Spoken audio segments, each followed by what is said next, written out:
solving exponential equations using logs. So the first thing is, do we recognize an exponential equation? If I write x to the power of 4 plus 2 equals 16, that's actually not an exponential equation. The reason is the variable of the x is here in a base position and we need it to be up here in index or power position. So this is actually a polynomial equation. So we're not going to look at that today. However, if I swap this round and I write 4 to the power of x plus 2 is equal to 16, then there we go, that is an exponential equation. The variable of the x is up here, or it could be a p or an n or any other letter you choose.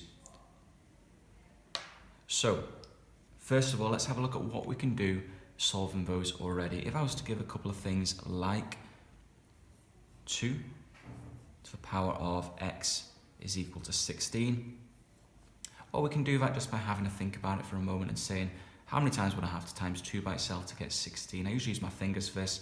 2 to the power of 1 is 2, 4, 8, 16. So the answer is 4. 2 to the power of 4 is 16. So let's try another one. 3 to the power of n is equal to 27.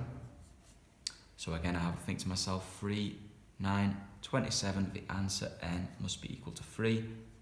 And let's throw in a slightly different one. 16 to the power of p is equal to 4. Well, this has gone a bit different because clearly we're not going to times 16 by itself. What's actually happened here? Well, actually, this is a square root. Now, what value of p would give us a square root? And the answer is a half. The power of a half is the same as a square root. So, mental approaches to doing that. Well, what if the numbers here aren't quite as nice? Well, what we can still do is we can solve some exponential inequalities. So let's try some of those here. So for example, let's say 2 to the power of x is greater than 50. Not equal to 50, but greater than 50. And what I'm looking for very specifically is integer values of x that satisfy this.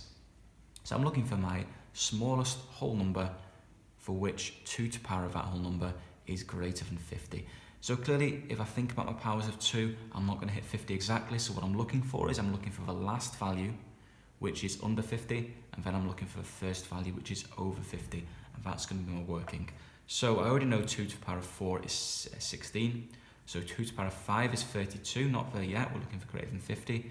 2 to the power of 6 is 64. So there we go, 2 to the power of 6 is over 50. So the way I'm going to evidence my working is I'm going to say 2 to the power of 5 is equal to 32, not there yet.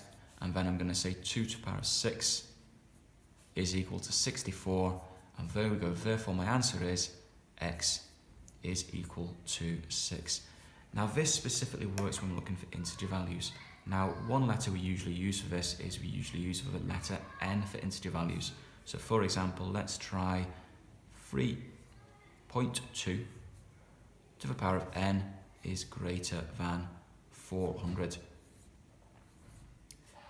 Now, first thing is I'm not going to be able to do this in my head, so I'm going to need my calculator. I don't need to start with 3.2 squared, sorry. I know that's going to be way less than 400, so I'm going to take a little guess. I'm going to say 3.2 to the power of 4. And there we go, that's 104.9. So I'm not there yet, so 3.2 to the power of 5 gives me 335, so I think we can tell what the next answer is going to work. Let's have a quick check. 3.2 to the power of 6 gives me 1000 and so on. So therefore, the answer is going to be 6. So how am I going to show my working?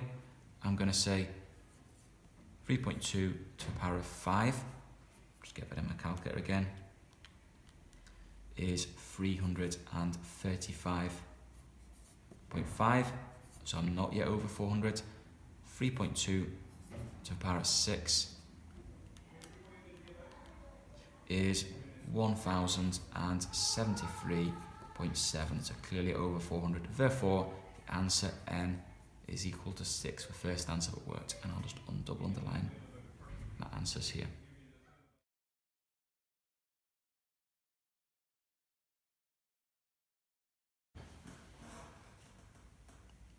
So let's solve something a bit more difficult.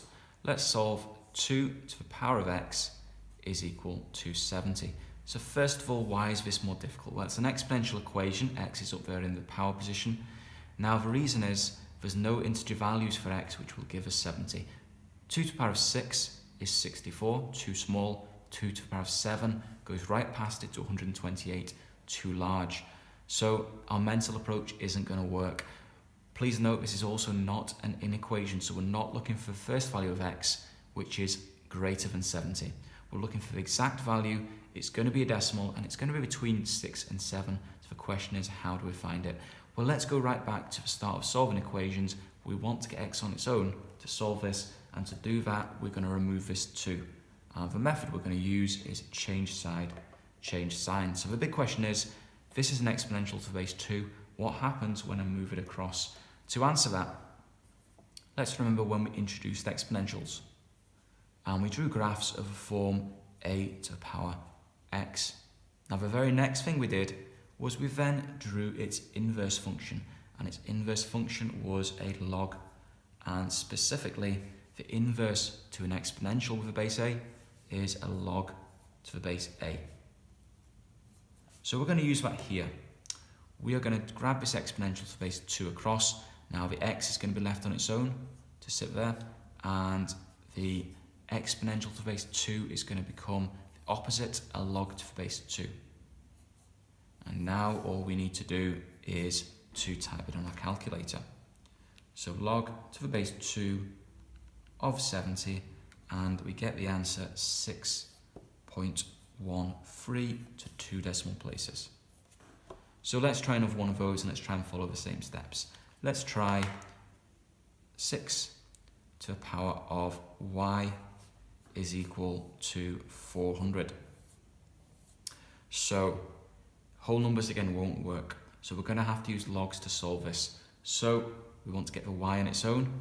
We're going to grab this 6. We're going to move it across. Now the y will be left here.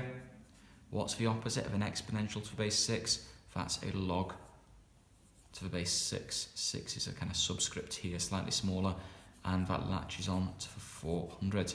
So what we're going to do now is type this in our calculator.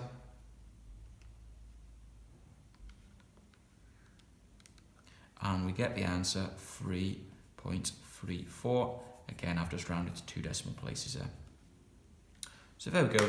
That's how we can solve an exponential equation, which we can't do in our head by using logs.